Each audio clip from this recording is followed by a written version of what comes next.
De eso vamos a hablar hoy, de lo que hemos cantado, de la autoridad de Jesús, de la autoridad del Rey.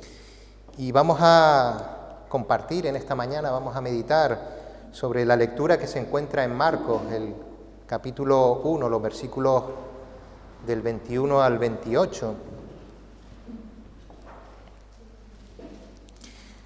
Está en Marcos, el capítulo 1, los versículos del 21 al 28.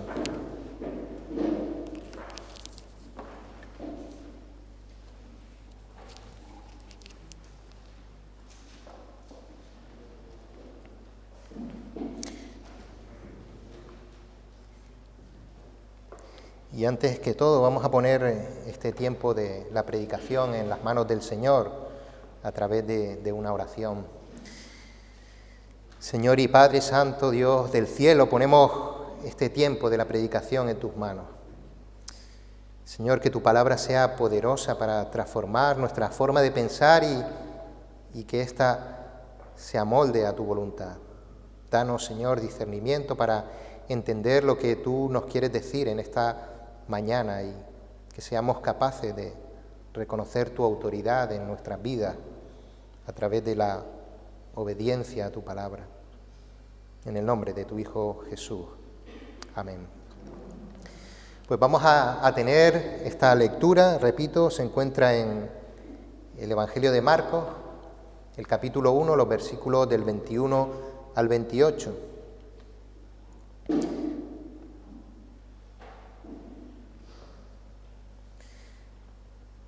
Y dice así la palabra de Dios.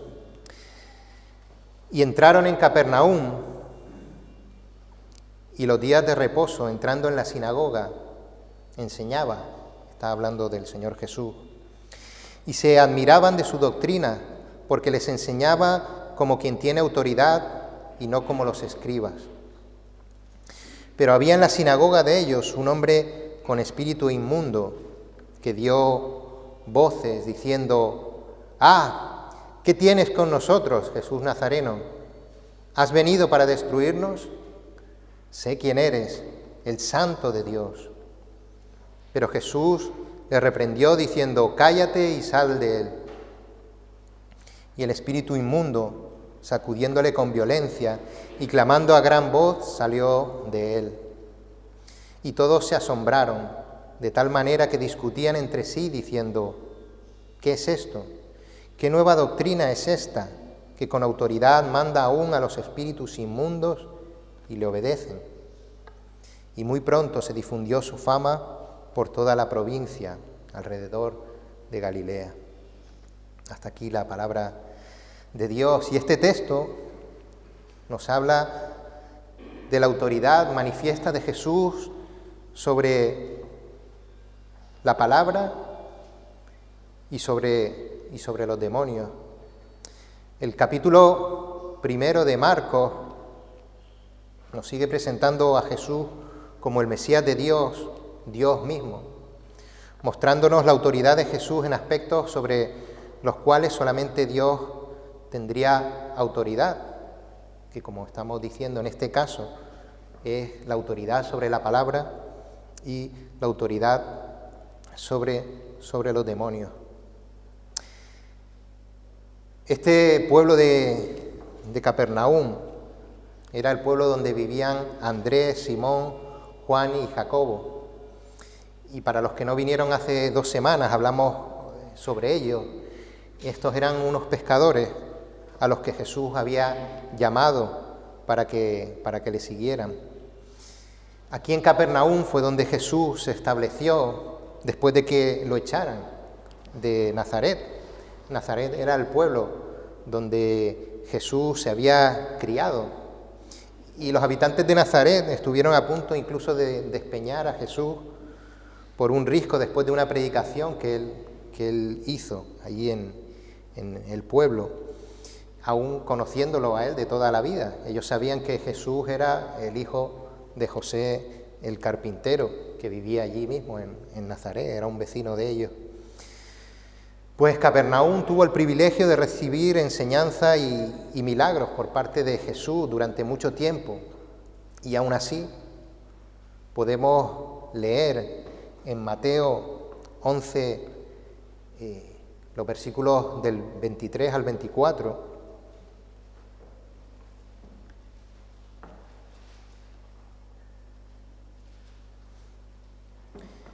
y tú, Capernaum, que eres levantada hasta el cielo, hasta el Hades serás abatida, porque si en Sodoma se hubieran hecho los milagros que han sido hechos en ti, habría permanecido hasta el día de hoy.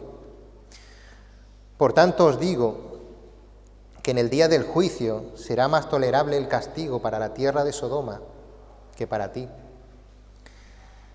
El pueblo de Capernaum pudo presenciar increíbles milagros hechos por el mismísimo Jesús y recibir su mensaje durante mucho tiempo, pero sus corazones permanecieron duros a la realidad de quién decía Jesús que era Él. Y en palabras de Jesús, en Juan, el capítulo 6, el versículo 26, podemos leer: de cierto os digo, que me buscáis, no porque habéis visto las señales, sino porque comisteis el pan y os saciasteis.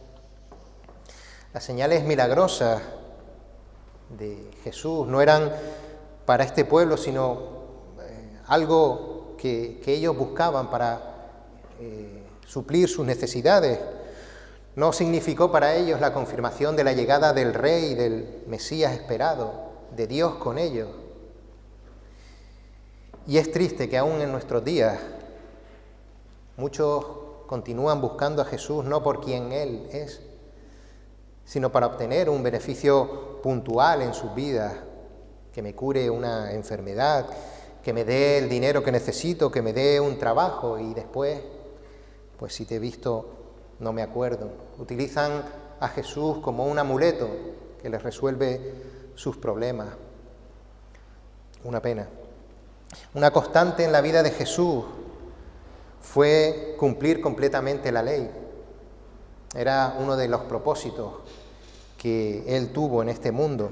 Él era Dios hecho hombre y fue el único hombre capaz de cumplir toda la ley perfectamente, lo que lo confirmaba a Él como el único sacrificio perfecto para pagar por nuestro pecado.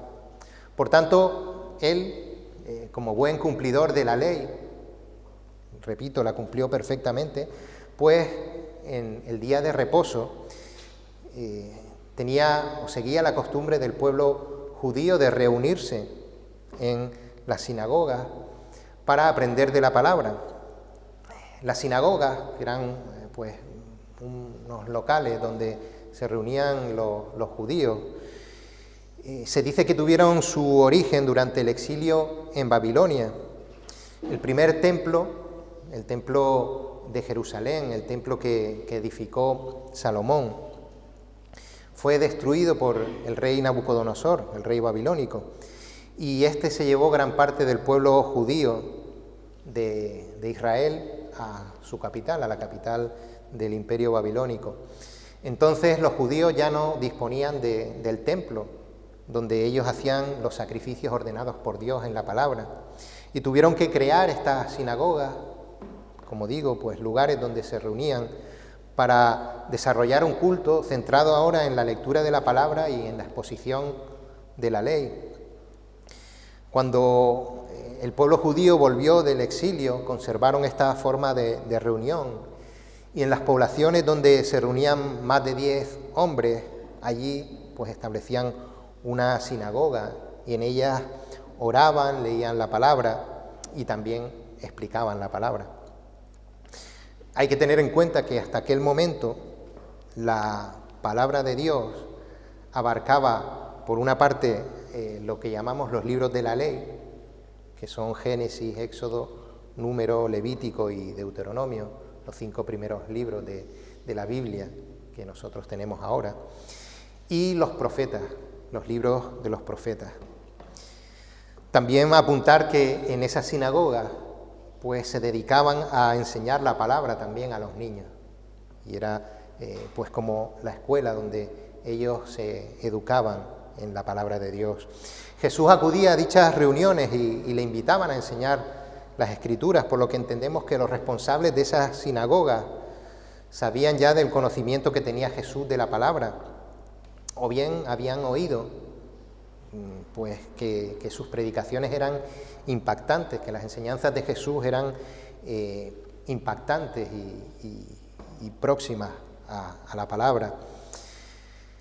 Es curioso que Pablo pues también utilizó este sistema de acercar la palabra a los judíos, y él visitó muchas de las sinagogas de las ciudades que fue visitando, y era pues una práctica que utilizaba Pablo, porque así pues ya se acercaba a judíos que tenían un conocimiento previo de las Escrituras, que como dijimos antes pues abarcaba la ley y los profetas, y así pues Pablo lo que hizo fue complementar esa formación con lo que le daba sentido realmente a la ley y los profetas, que era el propio Cristo Jesús. Y este método para Pablo fue muy efectivo, y fue muy efectivo para la vida de muchos judíos, porque este fue el sistema que Dios empleó con el mismo Pablo. Es verdad que Pablo no estaba en una sinagoga cuando se le presentó el Señor Jesús, sino que lo sorprendió en el camino a Damasco. Pero el Señor aprovechó el conocimiento que Pablo tenía de las Escrituras, realmente era un maestro de las Escrituras, para revelarle que la ley y los profetas hablaban de Jesús. Igual que los discípulos de Emaús, que tuvieron el privilegio de recibir la enseñanza de parte del Señor mismo. Y si leemos en Lucas el capítulo 24, el versículo 27, el Señor Jesús a estos discípulos de Emaús les explicó, comenzando desde Moisés y siguiendo por todos los profetas, les declaraba en todas las Escrituras lo que de él decían.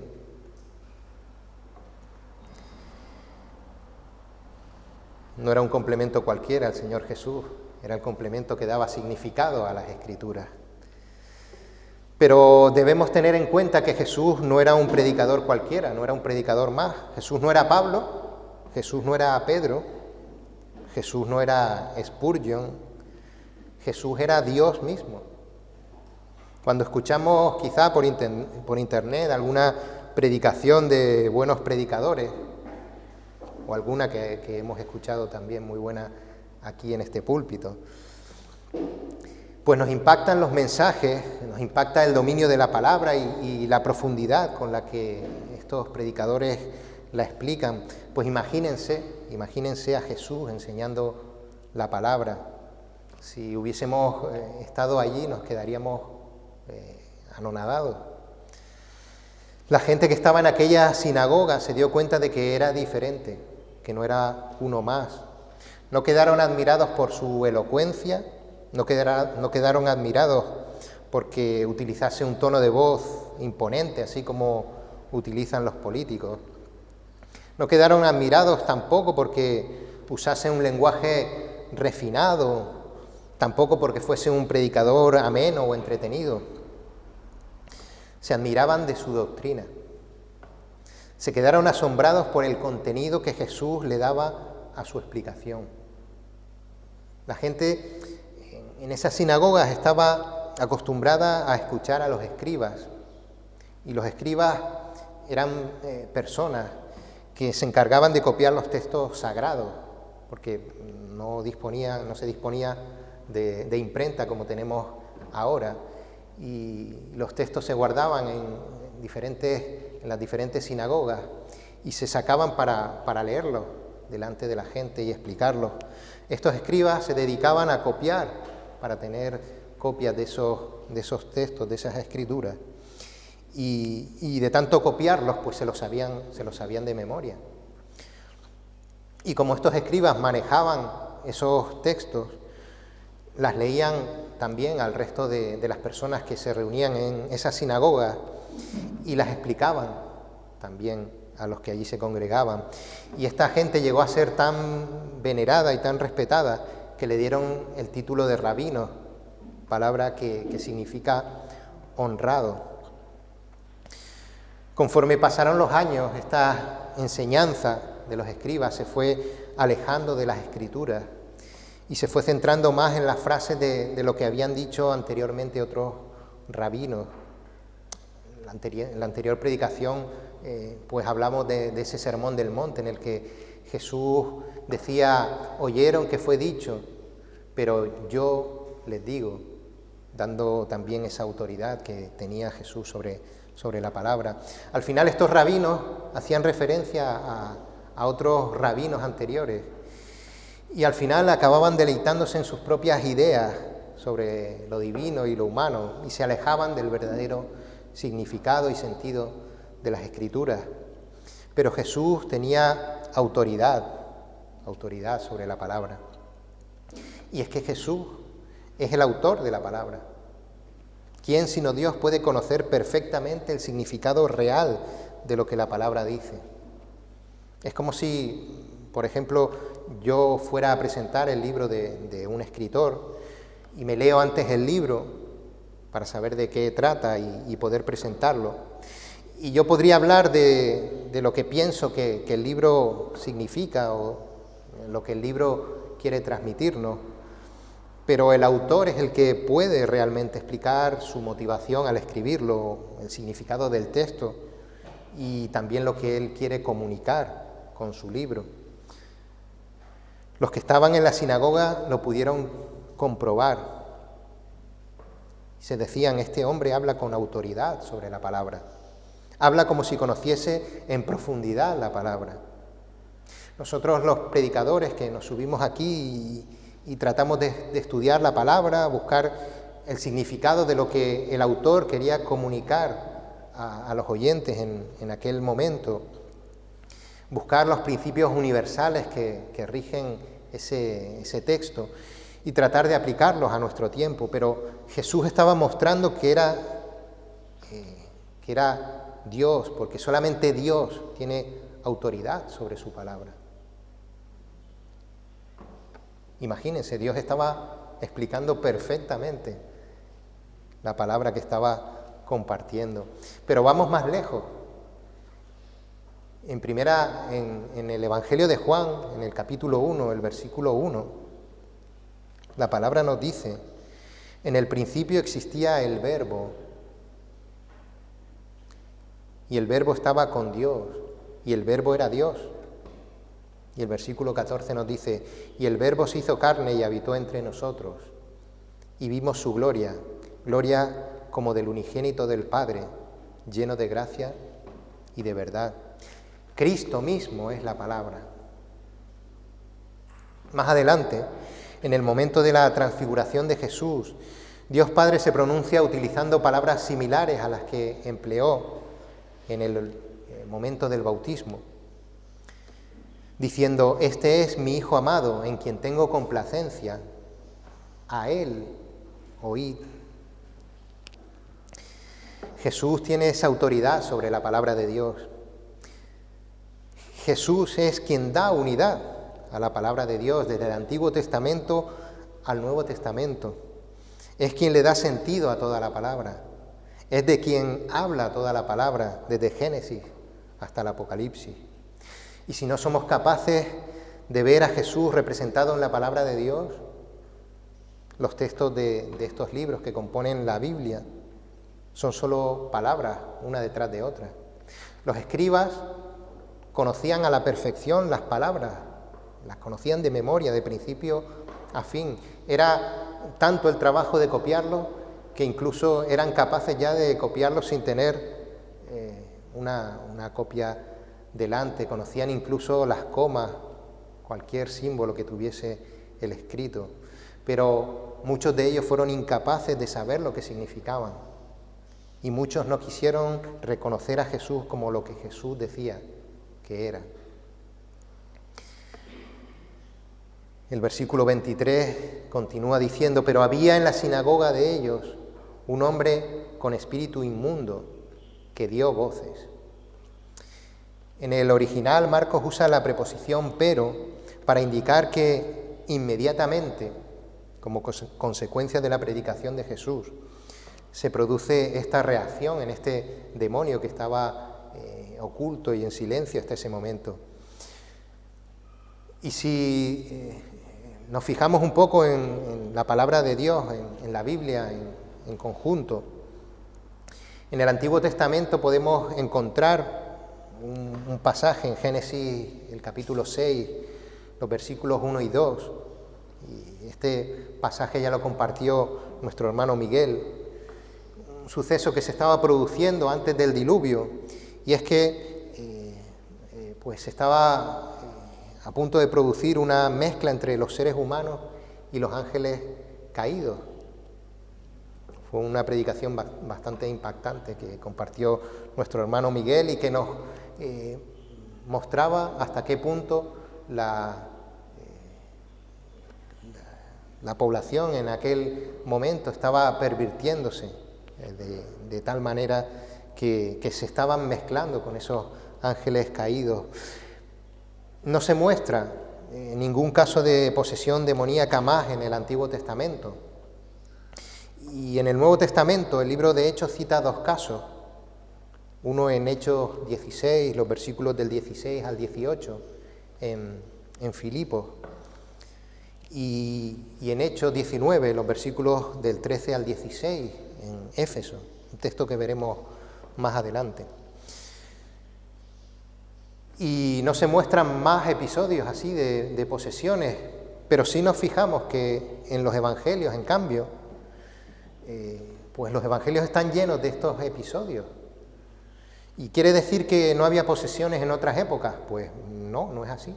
Ha habido en todas las épocas, desde que cayeron estos ángeles apartados de la presencia de Dios. Lo que sucede es que frente a la gloria del mismo Hijo de Dios, frente a la presencia de Dios mismo en la tierra, estos demonios revelaron su identidad de forma violenta y notoria. Dice el versículo 24, ¡ah!, gritó este hombre poseído, ¿qué tienes con nosotros, Jesús Nazareno? ¿Has venido para destruirnos? Sé quién eres, el Santo de Dios. Y este que gritaba aquí no era Satanás. Ya Jesús tuvo un encuentro con Satanás en el desierto anteriormente, en este mismo capítulo, y lo veíamos hace unas semanas. Sabemos que hubo varios ángeles que se rebelaron contra Dios y fueron expulsados de su presencia. Y ellos conocían a Dios personalmente e íntimamente. Habían estado en su presencia y por eso eran capaces de reconocer quién era. Y por eso lo reconocieron en Jesús. Puede que nos sorprenda que el demonio se encontrase en la sinagoga, en un lugar que podríamos considerar que fuera santo, en un lugar de culto. Pero es que los demonios se sienten cómodos y tranquilos en aquellos lugares donde se ejerce una falsa religiosidad, donde se endulza la palabra de Dios para amoldarla a los deseos humanos, a las corrientes de la sociedad, a las costumbres culturales o al mal llamado progresismo. Este demonio no pudo evitar montar un escándalo frente a la predicación verdadera de la palabra que hizo Jesús. Y en sus palabras gritadas, el demonio se refiere a Jesús de forma primeramente despectiva, refiriéndose a él como Jesús Nazareno. Y esto lo hace con intención, porque en aquel tiempo los judíos tenían cierto desprecio por los que pertenecían a ese pueblo. Fíjense si esto era así, que Felipe el apóstol, y no confundirlo con Felipe el diácono, del cual nuestro hermano Luis nos habló la semana pasada. Este Felipe, que fue apóstol, se acercó a Natanael, el cual también acabaría siendo apóstol. Y leemos en Juan, el capítulo 1, los versículos del 45 al 47, que dice la palabra: Felipe halló a Natanael y le dijo: hemos hallado a aquel de quien escribió Moisés en la ley, así como los profetas, a Jesús, el hijo de José de Nazaret. Fíjense que ellos reconocieron a ese Jesús como aquel de quien Moisés había hablado en la ley y aquel del que habían hablado también los profetas. Natanael le dijo: ¿de Nazaret puede salir algo de bueno? Le dijo Felipe: ven y ve. Cuando Jesús vio a Natanael que se le acercaba, dijo de él: he aquí un verdadero israelita en quien no hay engaño. Pues era así, era costumbre considerar que los que venían de Nazaret, pues de Nazaret no podía salir nada bueno. Y es que a pesar de saber quién es, los demonios continúan mostrando desprecio por Dios. Muestran miedo y pánico ante su verdadero poder, pero también muestran el mismo desprecio y rechazo que vimos que mostraron también las multitudes incrédulas. Porque aparte de llamarlo Jesús Nazareno, mostrando desprecio, el demonio sabía que Jesús era el Santo de Dios. Los demonios conocen también que su final será el lago de fuego, el final de estos demonios. Ellos no serán justificados ni salvados en ningún modo. Y por eso este demonio temblaba pensando en que Jesús fuera a castigarlo en ese mismo momento. Y contrasta mucho ese temor de los demonios que tiemblan con la pasividad del ser humano ante la realidad de la condenación eterna. También nosotros, los creyentes, mostramos cierta pasividad ante algo que sabemos que es real en la vida de aquellos que no conocen al Señor. Quizá es más terrible que mostremos nosotros esa pasividad, porque nosotros vemos la realidad y sabemos que el mundo que todavía no conoce a Cristo tiene esa venda en los ojos. Pero con esto no quiero despertar la culpabilidad aquí en la congregación. Quiero que despierte nuestra responsabilidad de aprovechar los momentos que Dios nos brinda para hablar de su palabra y confiar en que el Señor hace el resto, que no es poco, que es todo. Jesús le respondió a este demonio y en esa respuesta Él muestra su autoridad sobre estas criaturas. En el versículo 25 dice: cállate y sal de él.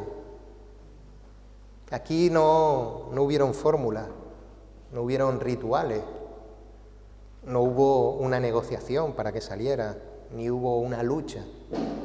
Jesús ordenó y el demonio obedeció, porque no le quedaba más remedio, porque Jesús es Dios y tiene la autoridad sobre todo. Jesús utilizó dos órdenes claras. La primera fue: cállate. Y es que Jesús no necesitaba ninguna publicidad por parte de los demonios, aun cuando estos proclamaban quién era verdaderamente Jesús. Jesús no permitió que los hombres pudieran establecer una relación entre Dios y el grupito de Satanás, como si hubiese algo de empatía entre ellos. No. De hecho, vemos más adelante que los fariseos se burlaron diciendo que Jesús expulsaba demonios porque tenía relación con ellos. Llegaron a decir: en nombre de Belcebú echa fuera a los demonios. Qué terrible blasfemia, ¿no? Relacionar al santo de Dios con el enemigo de Dios con mayúsculas. Jesús siempre acalló a los demonios que afirmaban su identidad, porque ¿saben quién nos revela la identidad de Dios? El Espíritu Santo, por medio de la palabra de Dios. En Mateo 16, los versículos del 16 al 17, Pedro proclamó de Jesús: tú eres el Cristo, el Hijo del Dios viviente. Entonces le respondió Jesús: Bienaventurado eres, Simón, hijo de Jonás, porque no te lo reveló carne ni sangre, sino mi Padre que está en los cielos. Los demonios lo que hacen es intoxicar con palabras aparentemente dulces, que parecen buenas, para distraernos así de sus verdaderas intenciones.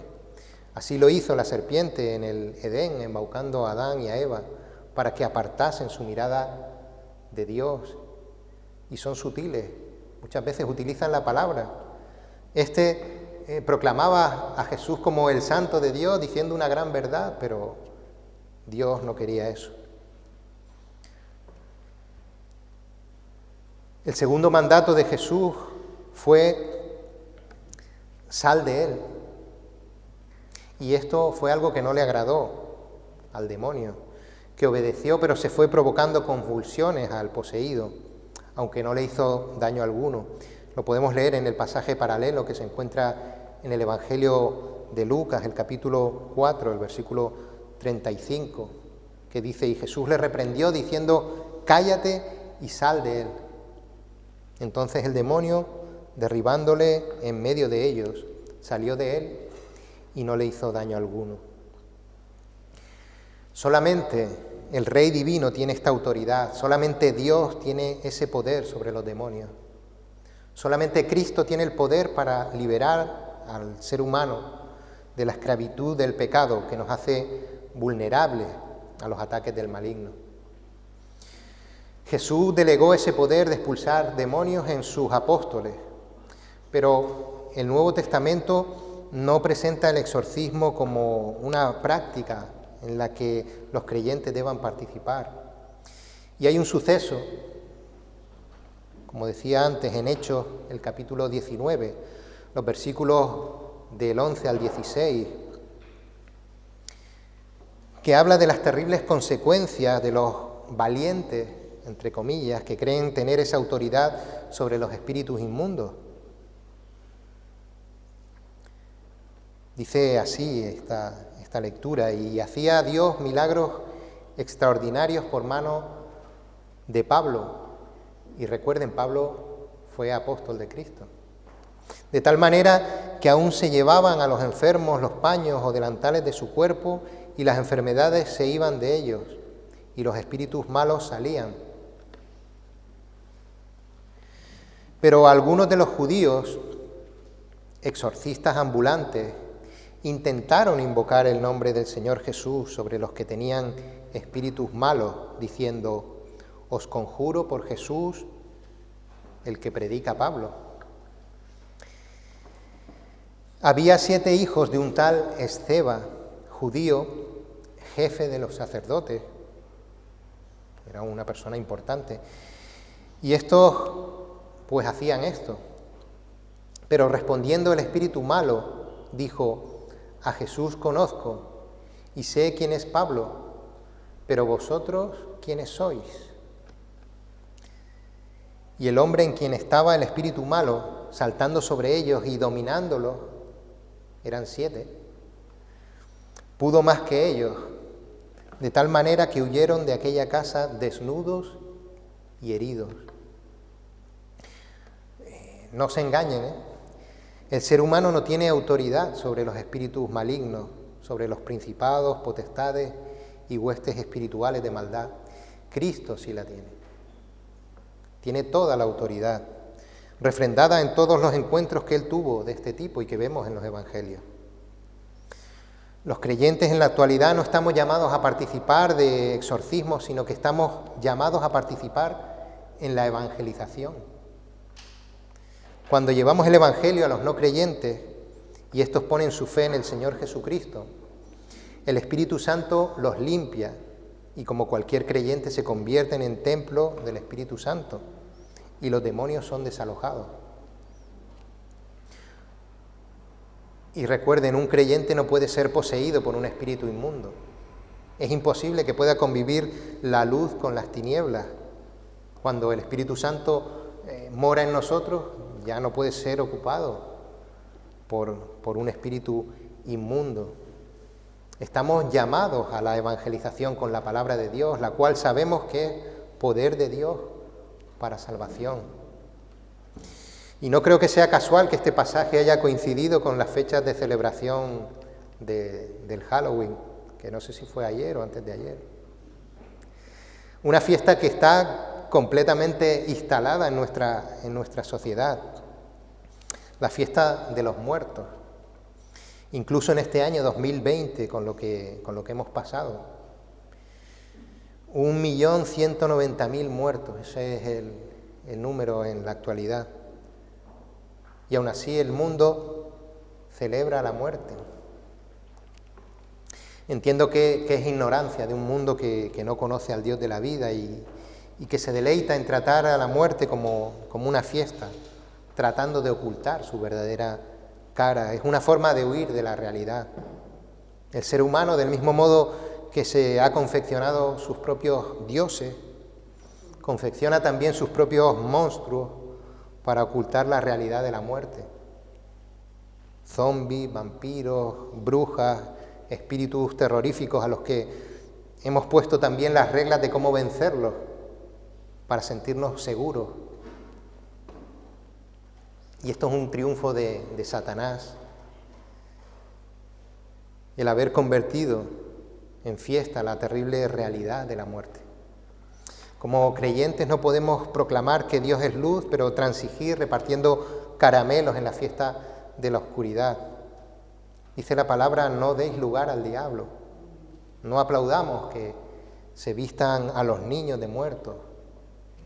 Y no quiero que interpreten este comentario como una orden o una norma impuesta por esta iglesia. Si me lo permiten, les voy a contar una anécdota que me ocurrió hace ya más de 11 años y que a mí me permite comprobar que Dios está actuando día a día en mi vida. Yo descubrí hace unos años lo agradable que era ver películas en el cine yo solo. Y es que yo tengo un problema. No hablo mucho y hablo en los momentos más inoportunos. Yo salgo hablando en las fotos, que es ya algo increíble, ¿no? Pues yo en las fotos salgo hablando. Y también cuando voy al cine, pues soy incapaz de no comentar la película. Entonces soy mal compañero de cine. El caso es que pues yo solía aprovechar la sesión de las 4 de la tarde para ver la película que en ese momento me interesase ver. Y en ese tiempo, hace 11 años o más de 11 años, yo era novio todavía de Marta. Y yo aprovechaba para ver las películas de terror que sabía que Marta no iba a querer ver conmigo. El caso es que, pues entrando para ver una película, me encontré de frente con un hermano de la iglesia. Es más, yo estaba abriendo la puerta de la sala y él la estaba abriendo en ese mismo instante. Y al final, pues los dos solos vimos en la sala aquella la película esta. La película era mala, una pérdida de tiempo, como muchas otras. El caso es que han pasado los años y es cierto que tanto este hermano como yo hemos ido estudiando más de la palabra y sin habernoslo propuesto, no hicimos un pacto entre los dos, sino que hemos visto y hemos comentado ahora últimamente que ya no nos nace el ver estas películas de miedo. Y no porque nos lo propusiéramos nosotros, no dijimos ahora ya dejamos de verlas, sino porque el Señor poco a poco, a través de su Espíritu Santo, nos ha dado convencimiento de pecado, juicio y justicia, como dice la palabra en Juan 16:8. Sé que Dios va obrando en la vida de cada creyente de forma diferente. Y Dios no impone, sino que convence a través de su palabra. Para ello debemos orar y debemos leer su palabra. Y debemos dedicarle tiempo. Cuanto más tiempo le dediquemos, menos tiempo le dedicamos a otras cosas. Este convencimiento que nos da nos acaba apartando de forma definitiva de aquello que no edifica y nos permite ocuparnos en las buenas obras, las cuales Dios preparó de antemano para que anduviésemos en ellas. Y podemos comprobar como creyentes en nuestras vidas que Dios está santificando nuestras vidas, que Dios día a día está quitando todas aquellas cosas que nos despistan de Él. Y también nos damos cuenta que aún tiene bastante por santificar. Por eso acudamos a la palabra y va a ser el Señor el que nos vaya convenciendo de todas aquellas cosas que no deben formar parte de nuestra vida. Como decíamos al principio, Capernaum fue testigo de todos estos hechos increíbles y aún así la gran mayoría de personas respondieron con incredulidad. De nada sirvió que se quedaran admirados de su doctrina e impactados con su autoridad sobre los espíritus si finalmente no lo veían como el Rey Salvador. De nada sirve admirar a Cristo en la comodidad de un banco el domingo si finalmente no se convierte en el Señor de tu vida. Hace 2 semanas veíamos el llamado de Jesús a aquellos pescadores, pero este llamado también nos hablaba de la autoridad de Jesús sobre los pecadores. Venid en pos de mí, decía Jesús en el versículo 17, seguidme. Cristo tiene autoridad demostrada sobre todas las cosas, independientemente de si nosotros lo reconocemos o no. Pero si no lo consideramos como la autoridad de nuestra vida, seremos como ese espíritu, temiendo a Dios, pero sin reconocer que es fundamental en nuestras vidas. Y seremos incapaces de ver, primeramente, que somos pecadores, que somos merecedores del castigo eterno y que solamente su muerte en la cruz nos limpia de todo pecado. ¿Cómo responderemos ante la autoridad de Jesús? ¿Solamente temblaremos como tiemblan los demonios? ¿Nos maravillaremos de la asombrosa doctrina que nos muestra la palabra de Dios? ¿O verdaderamente reconoceremos la autoridad de Cristo en nuestras vidas? ¿Reconoceremos su sacrificio salvador? ¿Reconoceremos su deidad y depositaremos en Él todo nuestro contentamiento? No rechacemos la obra de Jesucristo. Para los que lo estén comprendiendo ahora mismo, para los que estén entendiendo que Jesús es el Señor y Salvador de sus vidas, Cristo demanda dar público testimonio mediante el bautismo. Si lo consideras así, da ese público testimonio y pasa a formar parte del discipulado de Cristo, pasa a formar parte de su iglesia y sé discípulo de Cristo. A los creyentes de más tiempo, sigan acudiendo a la palabra y sigan conociéndolo más. Que Él vaya cada día siendo más la autoridad de nuestras vidas. Él va a ir transformando nuestras vidas y nos va a ir apartando de todo aquello que nos despista de poner toda nuestra atención sobre Él. A los que escuchan y aún no han dado ese paso de fe, a los que escuchan por primera vez, Dios te está mostrando su autoridad. Reconoce la autoridad de Jesús y que sea Él y no tú el que dirija tu vida. Oremos. Dios y Padre Santo, tú tienes toda la autoridad, Señor. Ante ti se postra todo el universo porque tú eres el creador y sustentador de todo. Aunque no reconozca tu autoridad, tú tienes toda la autoridad. Tu palabra nos muestra la maravillosa noticia de Dios hecho hombre en la figura de Jesús. Un hombre con la misma autoridad que el Padre, manifestándonos que es tu Hijo amado. Dios mismo hecho hombre. Queremos, Señor, que tú seas la autoridad de nuestras vidas. Queremos obedecerte para que seas tú y no nosotros quien esté para bien en boca de todos. Sabemos que estás trabajando en cada uno de nosotros, arreglando unas vidas rotas por el pecado del cual nos ha librado tu Hijo Jesucristo. Señor, solamente en Él tenemos libertad porque con tu autoridad tú nos liberas de las ataduras del pecado y de la influencia de Satanás y sus demonios. Pon en nuestros corazones la premura de la predicación. Sabemos que es poder de Dios para salvación. Sabemos y hemos visto que mediante el poder de tu palabra el Espíritu Santo convence de pecado, juicio y justicia a aquel a quien revelas por medio de la fe quién eres tú realmente.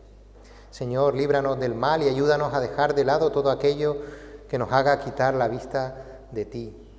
Y permite que seamos luz en el mundo, que mediante la predicación de tu palabra más y más personas pierdan la venda con la que ven el mundo y puedan ser conscientes de la realidad de una eternidad de muerte y sufrimiento para todos aquellos que no confíen en tu Hijo Jesús como su Señor y Salvador. En el nombre de tu Hijo Jesús. Amén.